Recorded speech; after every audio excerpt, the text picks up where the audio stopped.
وإذ قلتم يا موسى لن نؤمن لك حتى نرى الله جهرة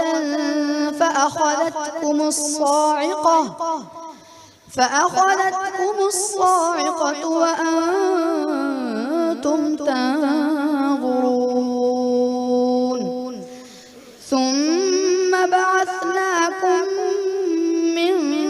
بعد موتكم لعلكم تشكرون وظللنا عليكم الغمام وأنزلنا عليكم المن والسلوى كلوا من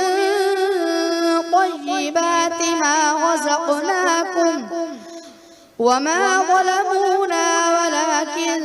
كانوا أنفسهم يظلمون.